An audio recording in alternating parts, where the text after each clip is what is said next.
Today, we are going to be talking about my thoughts, kind of just the recent end of season, insight season, RTA tier list, and what I thought about the characters, what I encountered. If I don't have a character here, either I didn't encounter them or I just didn't feel like they really fit. Other than that, I think the list that I have here is pretty comprehensive. S is pretty much for sucks to be you if you don't have these characters. The character that I probably struggled the most with myself was Angel of Light, and I think a lot of players were really annoyed when playing against her, especially because nowadays people were playing faster, high effectiveness Angel of Lights.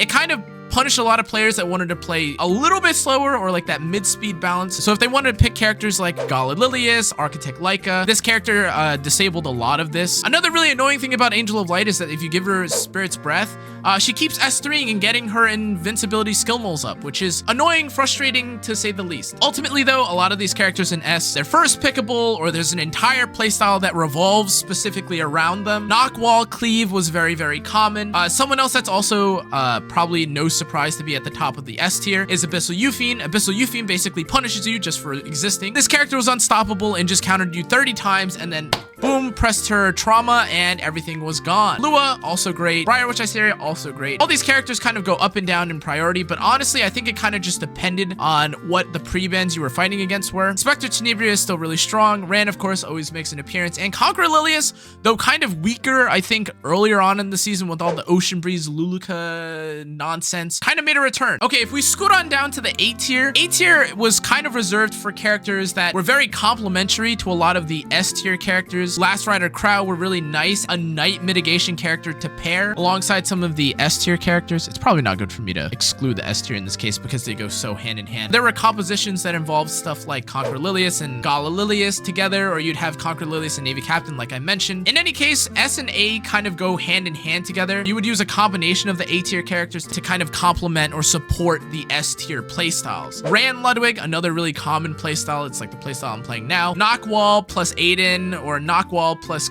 you know, Sid, stuff like that was also really good. Either you have to really gear gap the enemy opponent, which is possible, and a lot of these A tier characters, if you just gear gap, like yes, they probably ascend into the S tier, but generally speaking, they're not quite at the point where you would first pick them. And then there's also, you know, a lot of the supportive characters that weren't like broken per se, but using some of the S tier characters, if you paired a character like Crimson Armin alongside Abyssal Euphine, Crimson Armin might as well be S tier as well. I do have a section at the bottom of like the list where I talk about cleave and anti-cleave, and I know you're probably wondering why Sid and Emma Ludwig and Faithless Litica are here, but they're all kind of nice, even just in aggressive, more faster games. Like I wouldn't necessarily consider Knockwall a pure cleave unit because sometimes if you're playing Conqueror Lilius or if you're playing Briar Witch Iceria, you would need, or even Lua, you would sometimes slip in like the Emma Ludwig or slip in the Knockwall, but it's not quite cleave where you're picking like Rand Politis. So that's why these characters are showing up on the A list. Faithless Litica, although like definitely an S tier cleave specific unit, she was still really good. She really only needed to be about 270, 280 speed with immunity if you wanted to punish Zeo players anyways. That's the A tier. The next tier list is a bit of a step down. One of the most common traits that I feel like are present with the B tier characters is that you kind of need these characters, or they're kind of exclusive to like the third, fourth, and maybe even fifth pick slot, and only in pretty niche scenarios. I know I'll probably get a little bit of flack for having like characters like Ed or Dark Corvus or Lethe here, but the honest to God truth is that you're not going to just be picking Dark Corvus or Lethe unless if you have specific conditions met. Now that is also true about some A and S tier compositions, but generally speaking, I think that if you were a little bit less flexible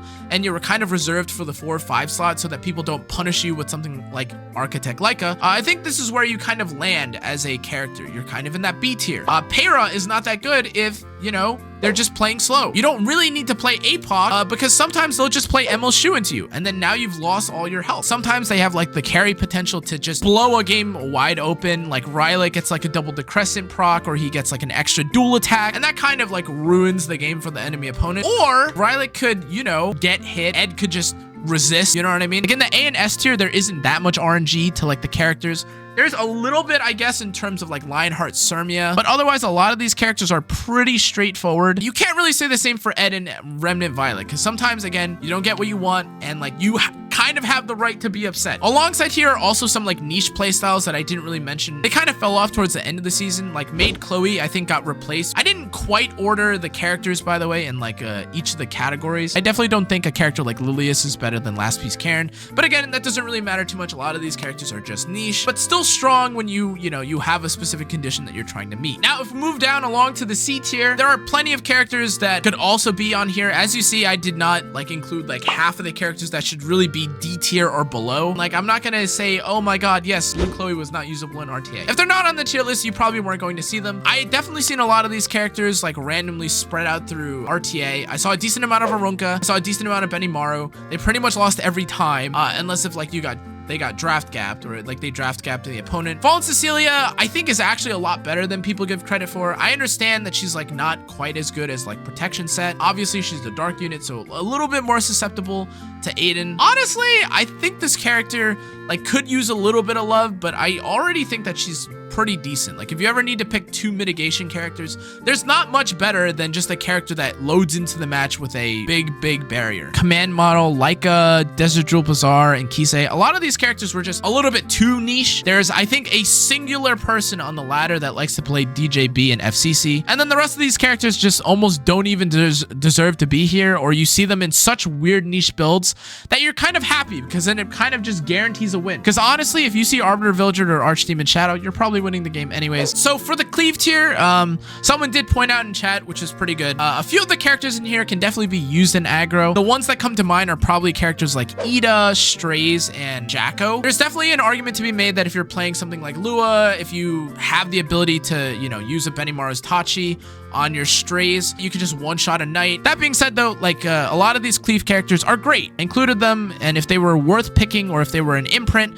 they're in the cleave tier. Ruzid, Mursa, Veronica. Ruzid was one of my like favorite picks for the season, just because I had him on ER. Some people would pick Zeo but wouldn't have enough effectiveness on it. It would S3 my Ruzid, and then it would just not move anywhere. And then I would give speed and attack buff to my Villager or my Sid, and the game would be over. A special shout out to number one, like the Veronica cleave, which is what I think most people were dying to. But yeah, very good characters. A lot of these are like very specific cleaves, but a lot of people ended up dying to cleave this season. I think this was probably one of the stronger cleave seasons, with how much like Faithless Litica and like how much people were forced to ban Death Dealer Ray and stuff. And finally, we have the answer to cleave, which is anti-cleave. All the usual suspects are here. I think probably at the top of this list, if I had to rate it, is probably Kayron, followed by Sage, and then also a character like Assassin Cartuja alongside BBK and General Purgus. But this is like generally speaking what people use to try and anti-cleave. Probably the winner of anti-cleave for the season was the 300 effectiveness or 350 effectiveness